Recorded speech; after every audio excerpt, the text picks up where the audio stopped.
Class example 4। देखो क्या बोल रहा है, entity be prepare financial statement to 30th November each year. ठीक है, आपका जो ईयर है फाइनेंशियल स्टेटमेंट का वो नवंबर में एंड होता है।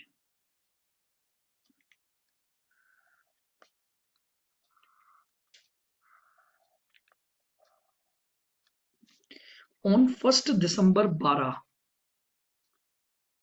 ठीक है, ये आपके पास है 1 दिसंबर 2012। Entity B granted share options to a group of 200 employees.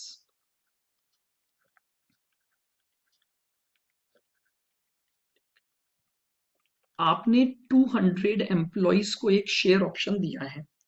बहुत ध्यान से सुनना। The option will vest on 30th November 15 provided the employees remain in employment over the 3-year period ending 30th November 15। देखिएगा, ये आपका 30th नवंबर 13 आएगा, फिर ये 30th नवंबर 14 आएगा और यहां पर 30th नवंबर 2015 आएगा। ठीक है, ये बोल रहे हैं कि अगर एम्प्लॉय ने कंटिन्यूअस एम्प्लॉयमेंट किया है तो यहां पर उसे शेयर्स वेस्ट हो जाएंगे। The number of options that will vest for each eligible employee will depends on the cumulative growth in revenue for the 3-year period। अब इन्होंने क्या बोला कि कितने नंबर ऑफ ऑप्शंस एम्प्लॉय को मिलेंगे ये कंपनी की ग्रोथ पर डिपेंड करेगा। देखिएगा, यानी इसने कैटेगरी बनाई, अगर आपकी जो क्यूमुलेटिव ग्रोथ है, ठीक है, उस हिसाब से आपके पास नंबर ऑफ ऑप्शंस डिसाइड होंगे। देखिएगा, ये बोल रहा है अगर क्यूमुलेटिव ग्रोथ 20 से 25 है तो आप अपने एम्प्लॉइज को 250 ऑप्शंस दोगे। ठीक है, अगर ये जो क्यूमुलेटिव ग्रोथ है वो more than 25 but less than 30 है तो आप अपने एम्प्लॉइज को 300 दोगे, और अगर मोर देन 30 है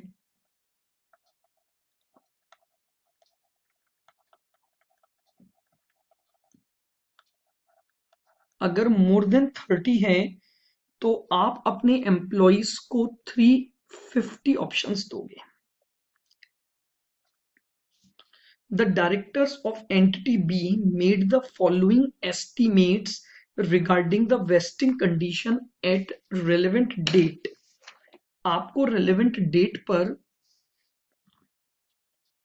सारी इंफॉर्मेशन दी हुई है। 1 दिसंबर 12 पर 180 एलिजिबल एम्प्लॉय होंगे और क्यूमुलेटिव ग्रोथ जो एस्टिमेट की है वो 22। ये किसी काम की नहीं है क्योंकि मैं खर्चा कभी भी 1/12 को नहीं डालूंगा। मुझे पहला एस्टिमेशन किस दिन लेना है? 31/11/13 पर। आइए 30 नवंबर 13 पर सबसे पहले हम बात करें तो एलिजिबल एम्प्लॉइज जो होंगे,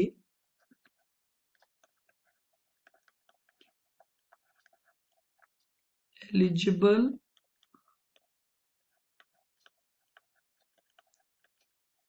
एम्प्लॉइज ये रहेंगे 183 और आपकी जो ग्रोथ है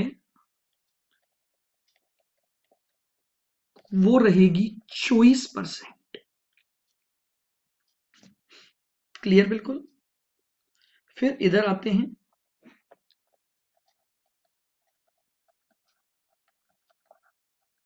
यहां पर हमारे जो एलिजिबल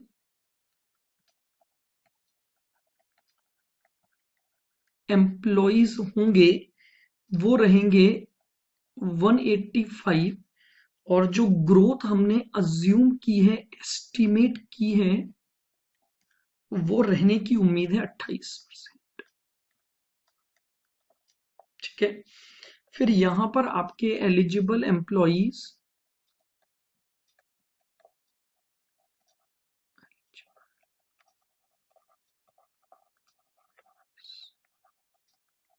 ठीक है, जो एलिजिबल एम्प्लॉइज हैं वो 182 रहेंगे और ग्रोथ 35%।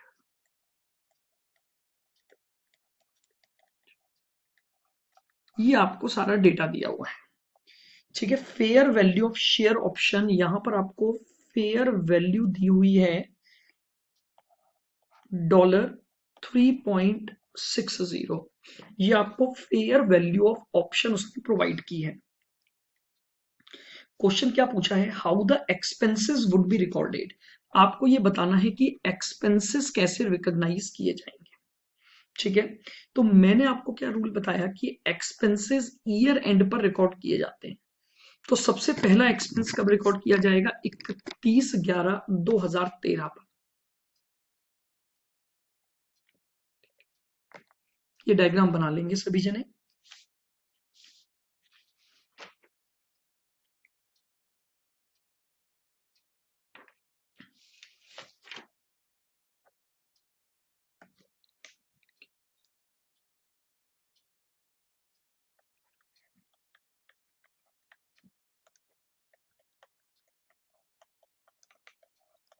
कैलकुलेशन ऑफ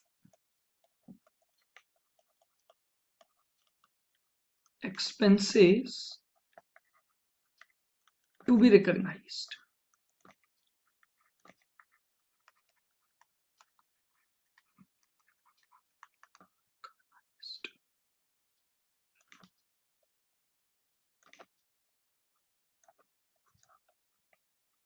ठीक है, सबसे पहले हम लेंगे year and date.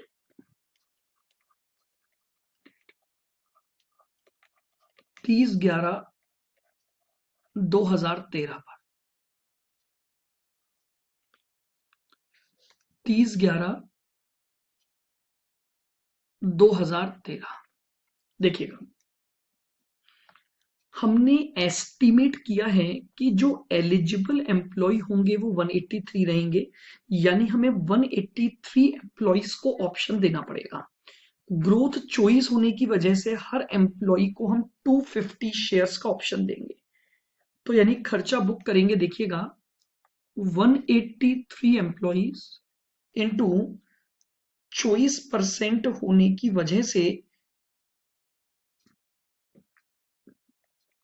250 options into fair value 3.60 है, डिवाइड बाय वेस्टिंग पीरियड 3 साल इनटू 1 ईयर एक्सपायर हो गया है। हम फर्स्ट ईयर के एंड पर खड़े हैं। Total vesting period already decided है कि 3 साल रहेगा। क्यों? क्योंकि आपने एम्प्लॉइज को ये बोला है कि शेयर्स जो दिए जाएंगे वो तो 31/11/15 पर ही दिए जाएंगे।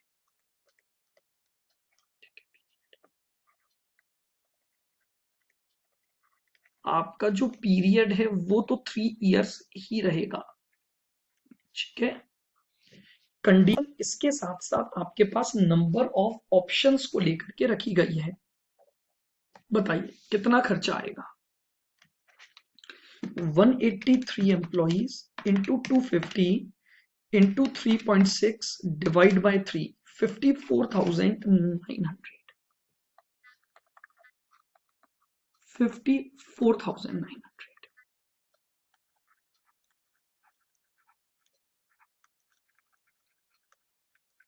Year ended 30/11/2014।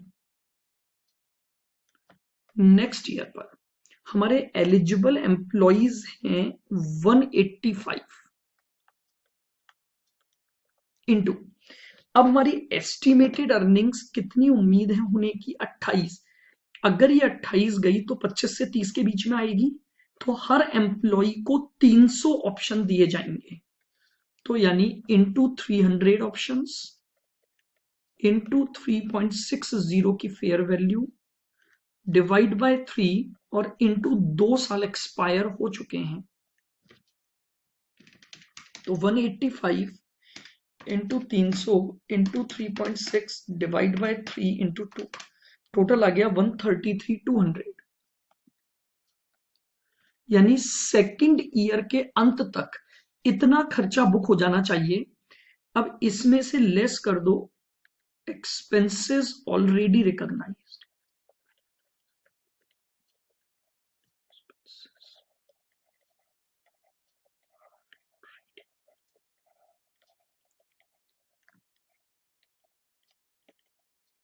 Expenses already recognised 54,900।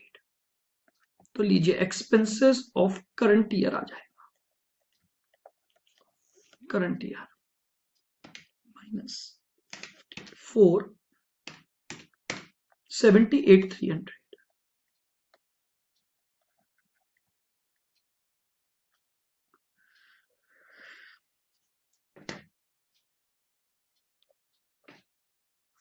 ये ईयर 1 का खर्चा हो गया और ये पर्टिकुलरली हमारा ईयर 2 का खर्चा हो जाएगा।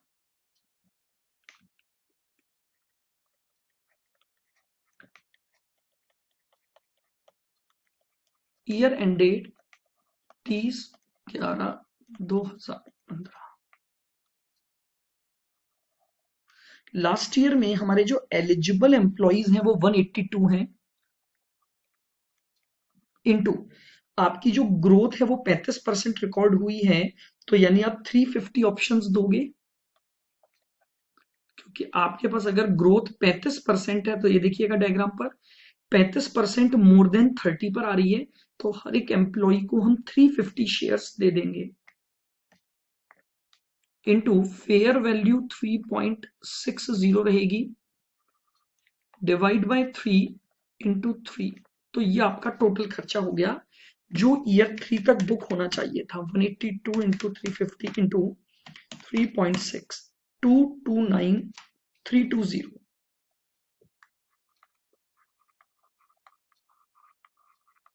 ठीक है, 3 सालों तक मिलाकर टोटल ये खर्चा आना चाहिए।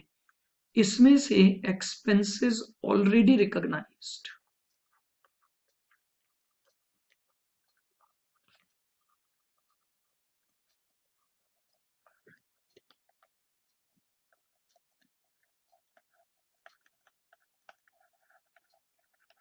हमने कितना खर्चा बुक कर दिया है, हमने देखिए 2 सालों का मिलाकर 133,200 ऑलरेडी बुक कर दिया है। तो 133,200 हमने बुक कर दिया, तो ये एक्सपेंसेस ऑफ करंट ईयर आ जाएगा 229,320 माइनस 133,200, 96,120। ये लीजिए, तो ये हमारे पास हर साल का क्या आ गया, शेयर बेस्ड पेमेंट का एक्सपेंस कैलकुलेट हो जाएगा।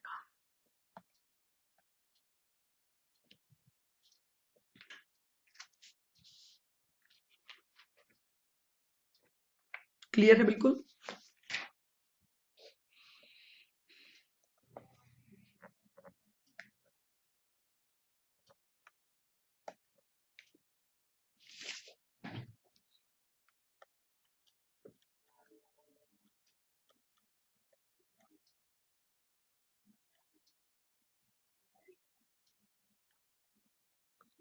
क्लास एग्जांपल 6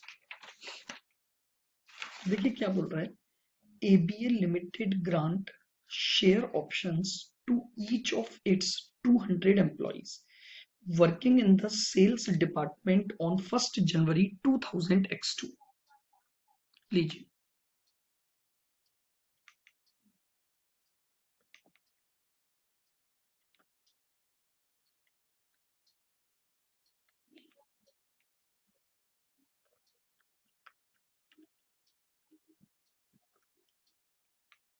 फर्स्ट जनवरी 2000 X2। ठीक है, एम्प्लॉइज कितने हैं, 200 एम्प्लॉइज।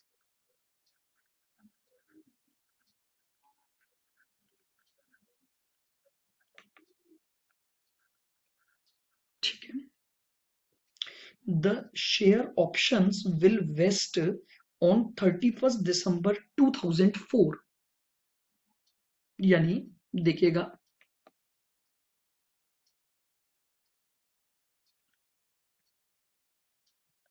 यहां पर आपका पहला ईयर एंड हो जाएगा 31/12/X2, फिर 31/12/X3 और 31/12/X4, ठीक है। But and the employees will have to remain in the company, other terms are as under. देखिएगा इसने क्या बोला है, if sales increase by an annual average of not less than 8% per year, यानी आपको कंडीशन दी गई है इंक्रीज इन सेल्स को लेकर, ठीक है, और उसकी वजह से आपके पास कितने ऑप्शंस हैं, ऑप्शंस उसकी बातें दी गई हैं, ठीक है। अगर ये बोल रहा है not less than 8%, not less than 8%, ठीक है, तो आपको क्या करना है, 200 ऑप्शंस लेने हैं। फिर ये बोल रहा है अगर सेल्स इंक्रीज है एवरेज ऑफ 15% और मोर,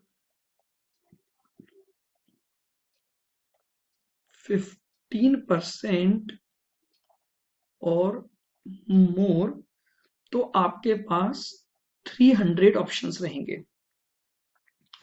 On the grant date, ABA Limited estimate that the share option had a fair value of $10 per option. Fair value आपको दे रखी है $10। 31 दिसंबर 2000 ABA Limited projected that the sales would increase by an average of 10%, ठीक है, यानी आपके पास जो estimation है sales का वो है 10% का, और आप ये भी मान के चल रहे हैं कि जो आपका ये वेस्टिंग पीरियड है कहां तक, 2004 तक का, ये जो वेस्टिंग पीरियड है इस दौरान केवल 180 एम्प्लॉय बचेंगे,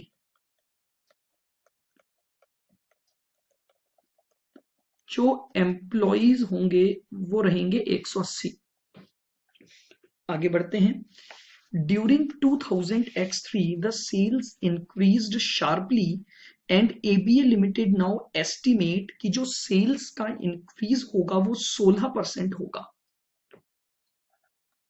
अगेन एस्टिमेशन 16% का एस्टिमेशन है, और नंबर ऑफ एम्प्लॉइज जो रहेंगे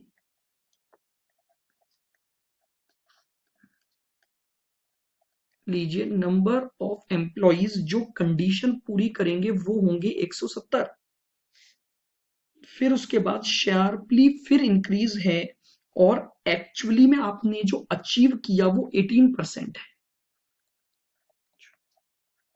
एक्चुअल आपने जो अचीव किया वो 18% रहेगी, और टोटल 160 एम्प्लॉय सर्विस में है, जो एम्प्लॉइज सर्विस में है वो है 160। अब आपसे क्या पूछा गया है, how the expenses should be recognise, आपको बताना है कि एक्सपेंसेस को कैसे रिकॉग्नाइज किया जाएगा। ये डायग्राम बना लेंगे सभी जने।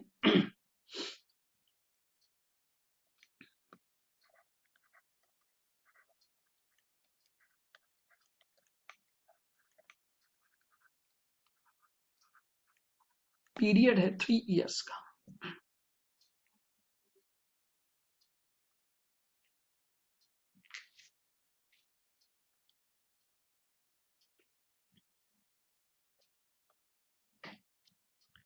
बना लिया सभी ने,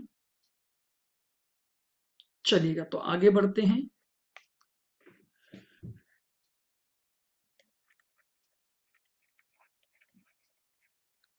कैलकुलेशन ऑफ एक्सपेंस।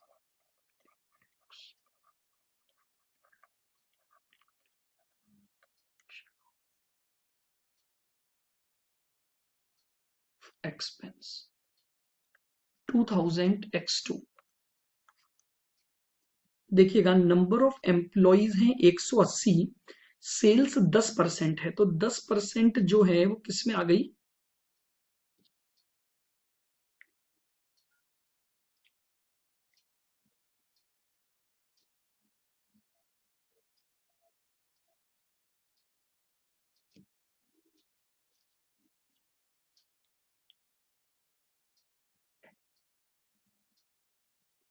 इसमें आ जाएगी। ये नॉट लेस देन 8 यानी 8 या उससे ज्यादा होनी चाहिए, लेकिन 15 से कम। तो अगर 10 का एस्टिमेट है हमारा, तो इसका मतलब 200 ऑप्शंस हम हर एक एम्प्लॉय को देंगे। तो लीजिए 180 एम्प्लॉय इंटू 200 ऑप्शंस इंटू 10 की fair value divided by 3 into 1, ये आपके पास पहले साल का खर्चा आ जाएगा। 180 into 200 into 10 divided by 3, 1,20,000 dollar, 1,20,000। 2000 x3। आइए यहां पर अब अपन बात करते हैं 2000 x3 पर। एम्प्लॉइज 170 हैं इंटू, अगर ये आपका 16% हो गया तो 16% में 300 नंबर ऑफ ऑप्शंस हो जाएंगे आपके, into 10 divide by 3 into 2। Total बताइए कितना आ गया, 170 into 300 into 10 divide by 3 into 2, that is 3,40,000।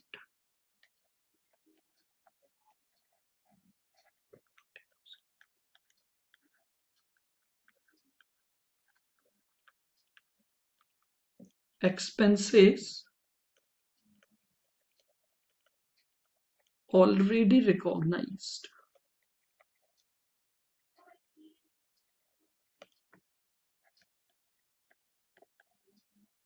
एक 20।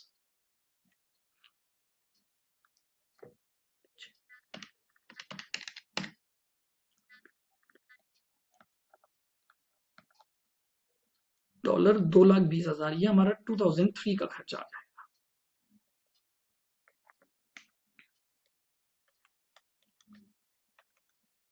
20x4 160 इंटू, अब आपको जो एक्चुअल रिटर्न दे रखी है वो 18 दे रखी है, तो 15% से ज्यादा हो गई, तो यानी 300 options into 10 divide by 3 into 3, बताइए ये कितना आ गया,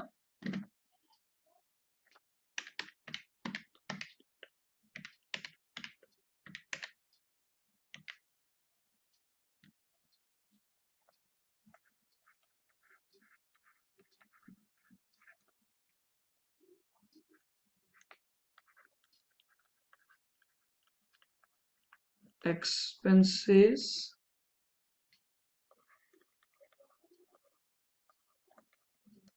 already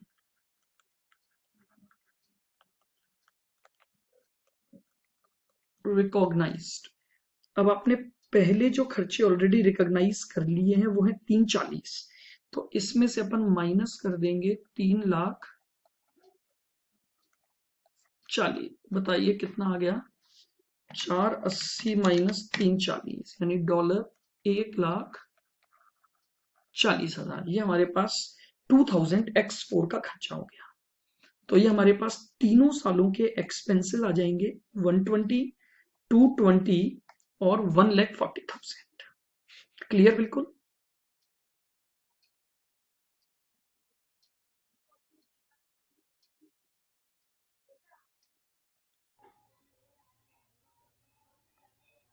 क्लास एग्जांपल 7, देखिए क्या बोल रहा है, G limited grant share options to each of its 100 employees.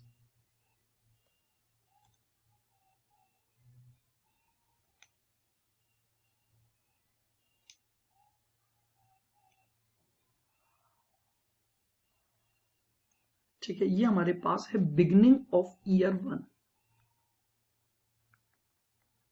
Beginning of year 1। हमारे कितने एम्प्लॉइज हैं?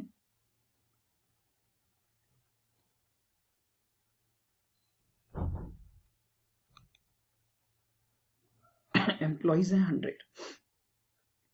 The share option will vest at the end of year 3 providing that the following conditions are met, that is year 1, that is year 2 and that is year 3। ठीक है, अब ये क्या बोल रहे हैं? The volume of sale of product A increase by at least an average of 5%। ठीक है, इस बार जो कंडीशन दी गई है वो सेल्स को लेकर दी गई है, सेल्स और उसकी वजह से दिए जाने वाले ऑप्शंस। देखिएगा, पहला पॉइंट इन्होंने क्या दिया है? Sale of product A increase by an average of 5 to 10। अगर सेल 5 से 10% के बीच में रहती है तो 100 ऑप्शंस होंगे, अगर 10 से 15 रहती है तो 200 ऑप्शंस होंगे,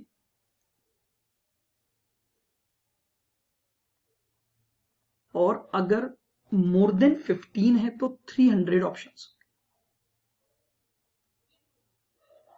ठीक है, ये सेल्स है आपके पास और ये नंबर ऑफ ऑप्शंस हैं। फेयर वैल्यू आपको ग्रांट डेट पर दी हुई है 20, फेयर वैल्यू आपको दी हुई है 20।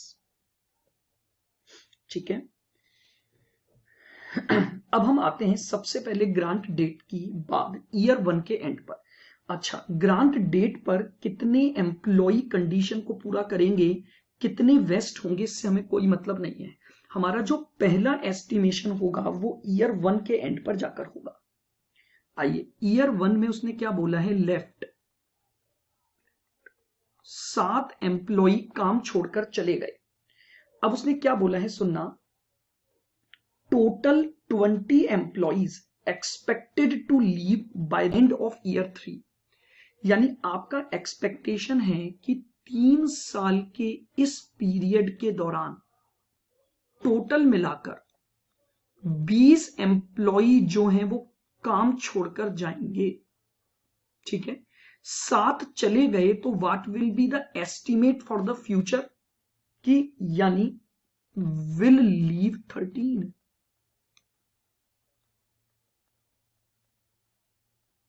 विल लीव है 13। Product A sale have increased 12% and the pattern expected to continue. यानी हमारी जो सेल्स का पैटर्न है उम्मीद है कि 12% रहेगा। क्लियर? बिल्कुल। ईयर 1 के एंड पर हमें पता लगा 7 एम्प्लॉइज तो छोड़कर चले गए और टोटल 20 एम्प्लॉय जाएंगे, तो इसका मतलब 13 और चले जाएंगे, तो टोटल 3 सालों के दौरान 20 हो जाएगा। आइए, at the end of year 2 5 employee left, left है 5। अब इसने क्या बोला है सुनना, a total of 15 employees expected to leave by end of year 3। यानी आपने एस्टिमेट किया है कि टोटल ईयर 3 तक 15 एम्प्लॉय छोड़कर चले जाएंगे, तो 15 में से टोटल 12 तो चले जा चुके हैं, तो विल लीव और कितना होगा?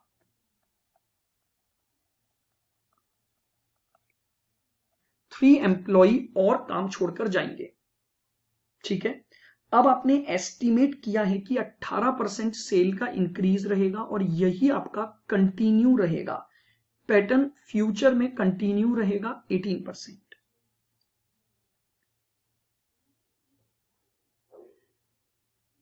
Bye the end of year 3 हम ईयर 3 पर पहुंचे तो लेफ्ट 2 एम्प्लॉइज छोड़कर चले गए और आपने जो इंक्रीज लिया है वो है 16%।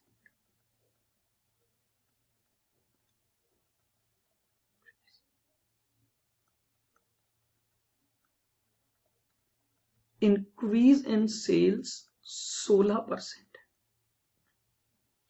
ठीक है, अब इसने क्या क्वेश्चन बोला है, calculate the expenses to be recognized in the books of G limited in respect of share based payment. Share based payment plan के तहत आपको क्या बताना है, खर्चे कैलकुलेट करने हैं।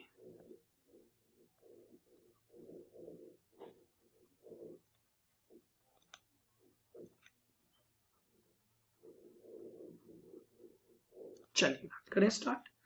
तो सबसे पहले हम ईयर 1 पर खर्चा बुक करेंगे।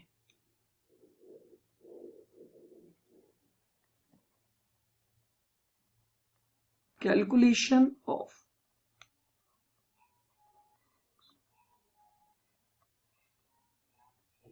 expenses to be recognized।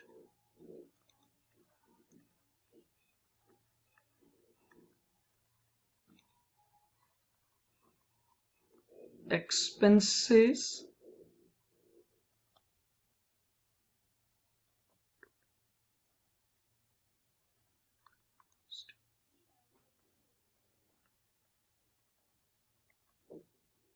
Year 1।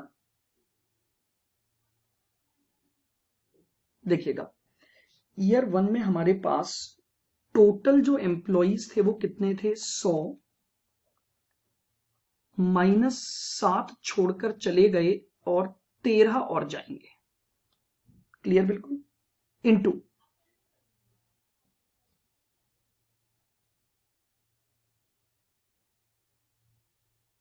12% है, तो 12% 10 से 15 के बीच में आएगा, तो इसका मतलब हर एक एम्प्लॉय को हम 200 ऑप्शंस देंगे।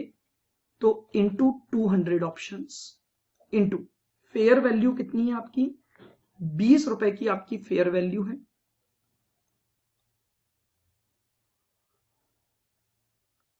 डिवाइड बाय 3 इंटू 1 निकाल लीजिए कितना आया।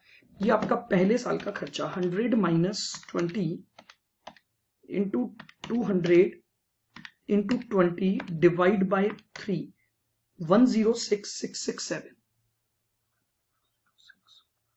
667। ईयर 2 100 एम्प्लॉइज 7 छोड़कर चले गए, 5 छोड़कर चले गए और 3 और जाएंगे, तो ये हमारे expected number of employees into second year में हमारा जो सेल्स इंक्रीज का परसेंटेज है वो है 18। तो 18% अगर है तो इसका मतलब हम इस कैटेगरी में आ गए। तो अब हमें अपने नंबर ऑफ ऑप्शंस को बढ़ाकर 300 करना पड़ेगा। हम 300 ऑप्शंस देंगे into 300 into 20 divide by 3 into 2। बताइए टोटल कितना आया, 100 - 15 into 300 into 20 divide by 3 into 2। Total बना आपका 3,40,000। इसमें से माइनस कर दो एक्सपेंसेस ऑलरेडी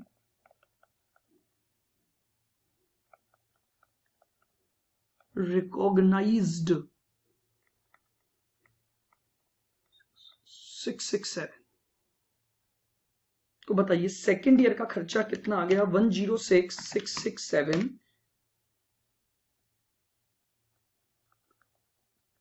233,333। ये हमारा करंट ईयर एक्सपेंस आ जाएगा, करंट ईयर एक्सपेंस आ गया।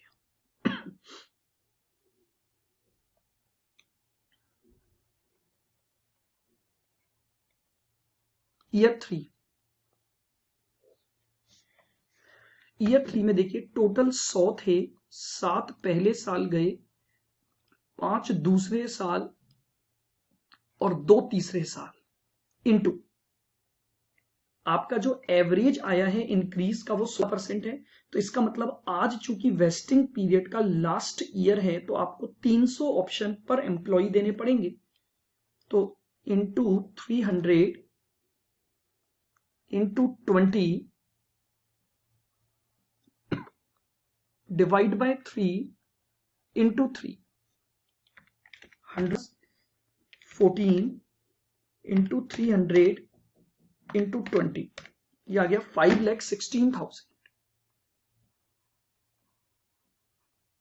इसमें से माइनस कर दीजिए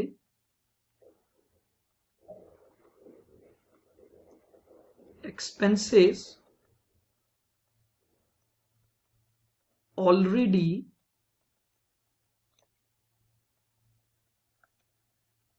रिकॉग्नाइज्ड, हमने ऑलरेडी 3,40,000 का खर्चा लिख दिया था, माइनस 340,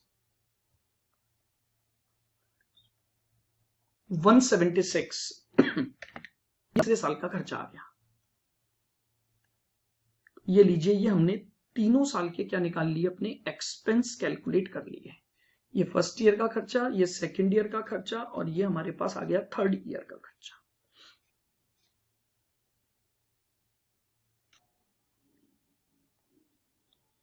चलिएगा स्टार्ट करते हैं क्वेश्चन नंबर 2, और ये क्वेश्चन हमारा है सीएमए स्टडी मटेरियल से।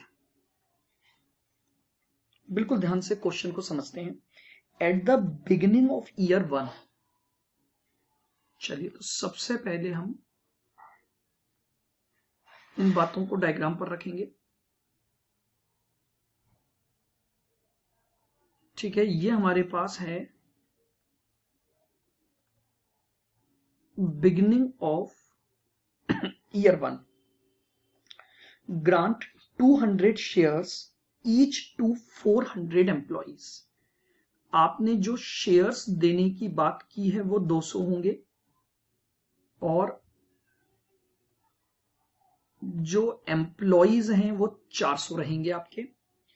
Condition upon that employee remaining in the employment with the company during the vesting period. Vesting period के दौरान वो नौकरी को कंटिन्यू रखेंगे। The shares will vest at the end of year 1। बहुत ध्यान से सुनना, ये बोल रहे हैं ईयर 1 में शेयर्स वेस्ट हो जाएंगे अगर कंपनी की अर्निंग 15% हो जाए।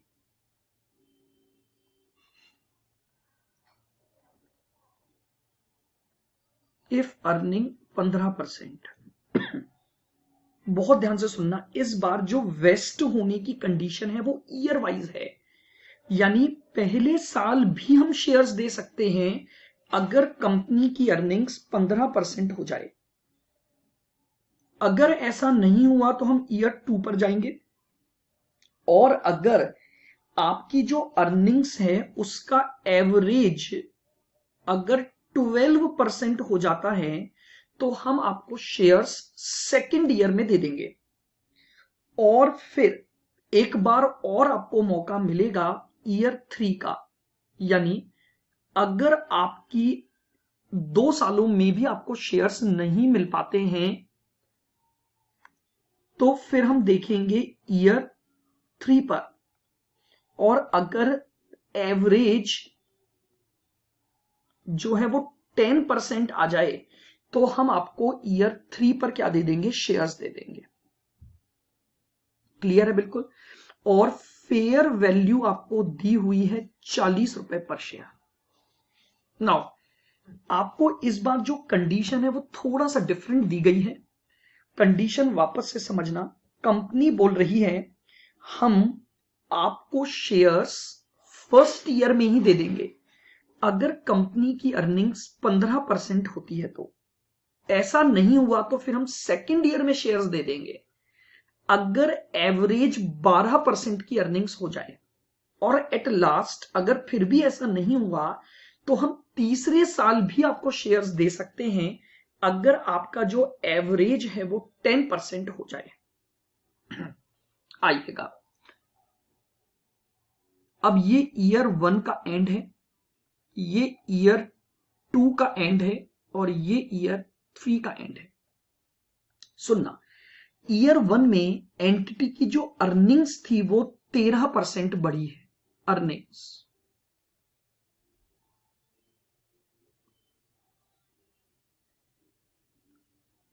बताइए क्या अर्निंग्स 15% हुई? नहीं हुई, यानी पहले साल वेस्टिंग कंडीशन पूरी नहीं हुई, नो सेटिस्फाइड।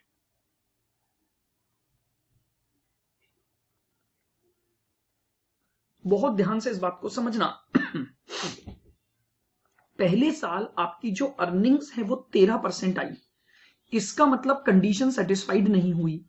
इसका मतलब अब हम अपने एम्प्लॉइज को या तो शेयर्स सेकेंड ईयर के एंड में देंगे या फिर हम शेयर्स थर्ड ईयर के एंड में देंगे। अब बात ये आती है कि कब देंगे। आप समझ रहे हो, अब यहां पर वो बात आ गई, वेस्टिंग पीरियड को सेलेक्ट करना है और इसी के लिए मैंने आपको एक नोट डलवाया था, बेस्ट एस्टिमेट के आधार पर वेस्टिंग पीरियड बनेगा। मेरी बात को फिर सुनना। कंपनी ने अपने एम्प्लॉइज को बोला था पहले साल शेयर्स दे देंगे अगर अर्निंग्स 15% हो जाएगी। जब फर्स्ट ईयर का एंड आया तो अर्निंग्स कितनी हुई? 13। तो क्या फर्स्ट ईयर में शेयर्स दोगे? नहीं। तो अब प्रॉब्लम क्या है, कंपनी के पास दो ऑल्टरनेटिव है। कंपनी शेयर्स Y2 पर भी तो दे सकती है अगर एवरेज 12 हो जाए, या फिर अगर एवरेज 12 सेकेंड ईयर में नहीं हुआ तो कंपनी तीसरे साल भी शेयर्स दे सकती है अगर एवरेज 10 हो जाए। अब बताइए मुझे कंपनी का बेस्ट एस्टिमेट क्या होगा? क्या अर्निंग्स 12 हो जाएगी या नहीं हो जाएगी? अब मेरी बात को सुनना, देखो कंपनी हमेशा ये सोचेगी कि हम अपना टारगेट जल्दी से जल्दी अचीव कर लेंगे। तो भले ही क्वेश्चन ने नहीं बोला, बट व्हाट वी अज्यूम कि हाँ, अगर हम ईयर 1 में शेयर्स नहीं दे पाए तो according to the best estimate या best interest of the company हम पक्का पक्का ईयर 2 में अपने टारगेट को अचीव कर लेंगे and decide vesting period as 2 years। हम यहां पर अब वेस्टिंग पीरियड क्या लेंगे? 2 साल ले लेंगे। अच्छा, 32 एम्प्लॉय छोड़कर चले गए तो लेफ्ट जो थे वो 32 है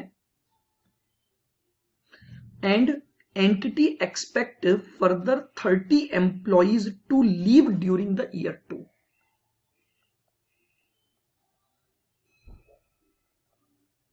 विल लीव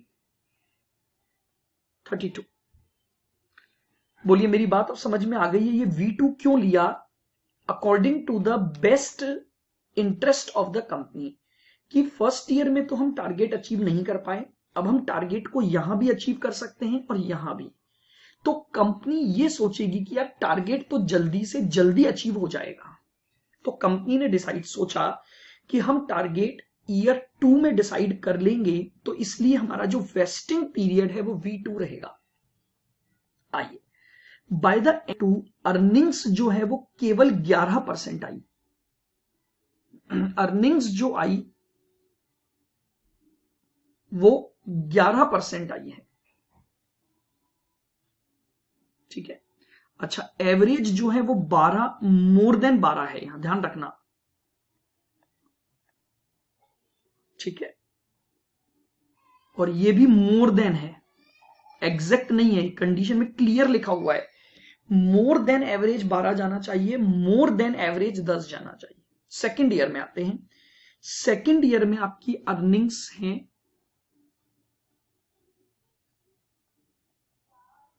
सेकेंड ईयर में आपकी अर्निंग्स आई 11%, तो एवरेज निकाल दो। 13 प्लस 11 डिवाइड बाय 2, 12%, ठीक है। 27 एम्प्लॉय छोड़कर गए, क्या कंडीशन पूरी हुई? नहीं हुई।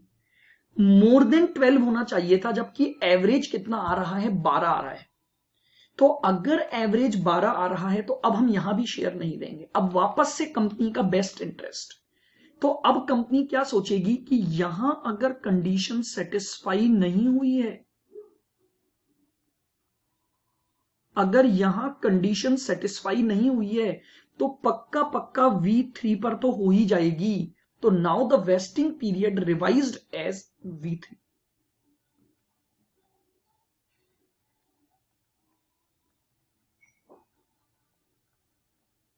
और विल लीव, कितने एम्प्लॉय और चले जाएंगे? 25। लेफ्ट, तीसरे साल में 22 एम्प्लॉय छोड़कर गए, अर्निंग्स है 9%।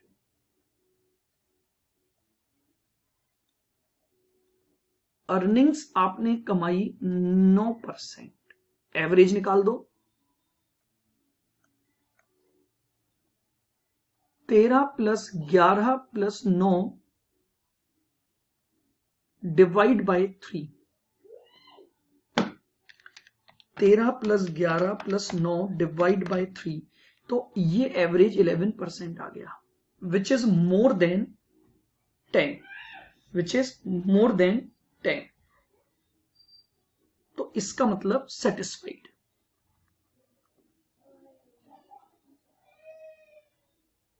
सेटिस्फाइड, हमारी कंडीशन यहां जाकर क्या हो गई? सेटिस्फाई हो गई।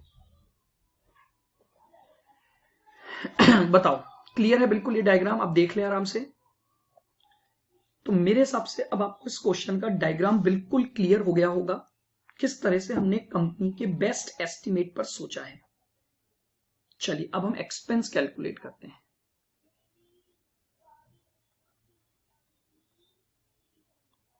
Calculation of expenses.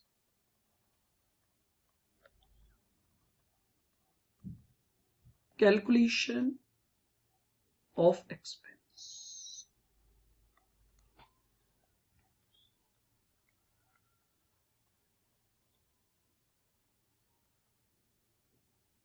ईयर 1 देखिएगा, ईयर 1 में हमारे नंबर ऑफ एम्प्लॉइज थे 400, उसमें से 32 चले गए, और चूंकि हमारा जो वेस्टिंग पीरियड हमने 2 ही साल माना था, तो यानी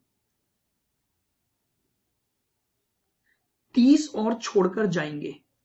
तो लीजिए,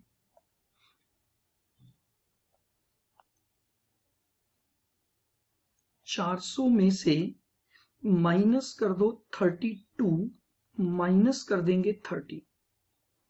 ठीक है, हर एक एम्प्लॉय को आप ऑप्शन दोगे 200 into fair value 40 divided by 2 साल इंटू 1।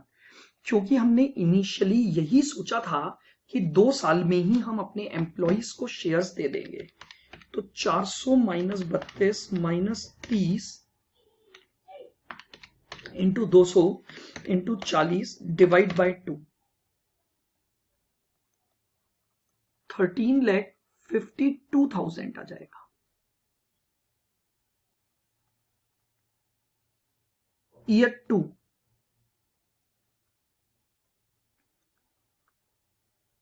$400 में से 32 छोड़कर चले गए, 27 और चले गए, और अब हमने एस्टीमेट किया था कि तीसरे साल में कितने और छोड़कर जाएंगे? 25 और छोड़कर जाएंगे।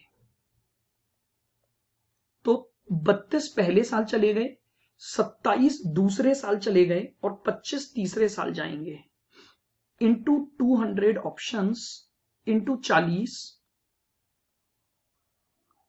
Divided by 3 into 2। 400 minus 32 minus 27 minus 25 into 200 into 40 divide by 3 into 2।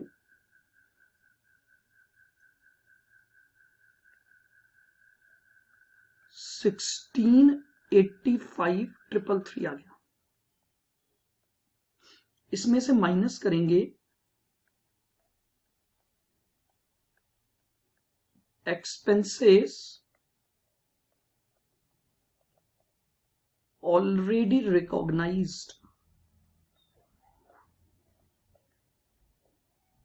जो एक्सपेंसेस आप ऑलरेडी रिकॉग्नाइज्ड कर चुके हो 13,52,000, तो 16,85,333 माइनस 13,52,000, तो ये आ गया 333,333। ये हमारे पास सेकेंड ईयर का खर्चा आ गया।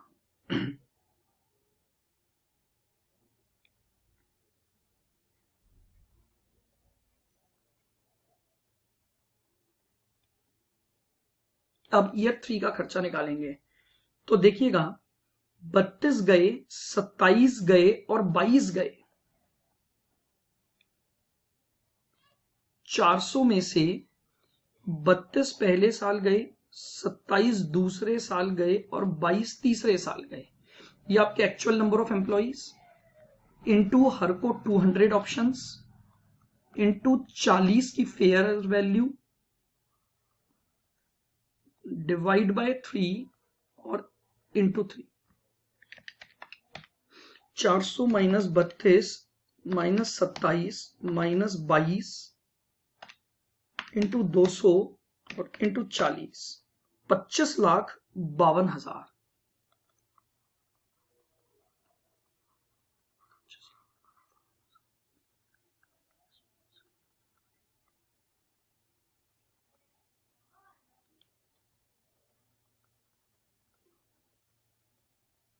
Already recognised.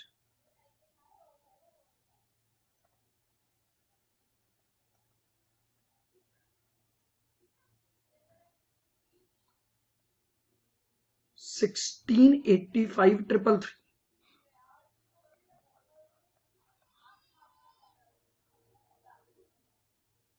ये हम ऑलरेडी रिकॉग्नाइज कर चुके हैं, तो माइनस 16,85,333, तो इस साल का खर्चा हो जाएगा 866,667। तो ये हमारे पास ईयर 1, ईयर 2 और ईयर 3 तीनों साल के क्या आ गए, एक्सपेंस कैलकुलेट हो गए। बताइए, क्लियर है बिल्कुल?